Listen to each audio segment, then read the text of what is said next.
महापुरुषों बड़े प्यार से कहिए धन निरंकार जी। महापुरुषों, एक बार एक मुसाफिर सफर करते करते एक गांव में पहुंचा।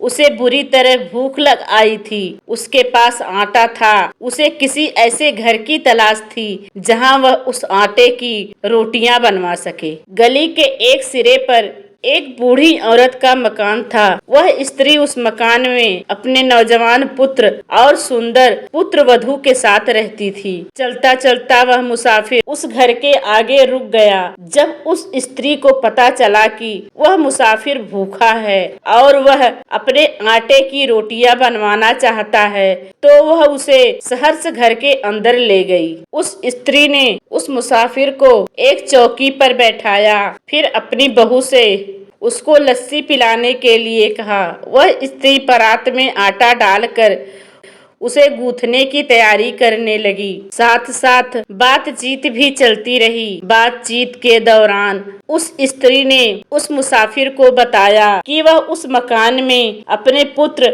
और बहू के साथ रहती है। उसका पुत्र अभी काम से वापिस नहीं लौटा है। उस मुसाफिर ने देखा कि आंगन में एक तरफ एक भैंस बंधी हुई है। भैंस खूब मोटी तगड़ी है। उसके मुकाबले मकान का दरवाजा बहुत ही छोटा है। उस स्त्री ने आटे में पानी डालकर उसे हथेली से गूंथना शुरू ही किया था कि वह मुसाफिर बोल उठा, माँ, तेरी भैंस तो बहुत मोटी तगड़ी है। इसके लिए मकान का यह दरवाजा तो बहुत तंग है। अगर तेरी भैंस मर गई तो इसे बाहर कैसे निकालेगी? मुसाफिर की बात सुनकर बुढ़िया का मुंह क्रोध से लाल हो गया, लेकिन उसे मेहमान समझकर वह शांत रह गई। उसी समय बुढ़िया की बहू लस्सी का गिलास लेकर पहुंच गई। मुसाफिर ने उसके हाथ से गिलास लेते हुए उसे गौर से देखा, फिर एकदम बोल पड़ा, इस बात को छोड़ो माँ, तुम्हारी बहू बहुत सुंदर है। इसकी उम्र भी अभी कोई ज्यादा नहीं। मुझे यह बताओ कि अगर तुम्हारा लड़का मर गया तो इस बेचारी का क्या होगा? बुढ़िया की सहन शक्ति जवाब दे गई। उसने धड़ाम से परात उठाई और गीला गीला आटा उसकी अंगोछे में बांधते हुए कहा,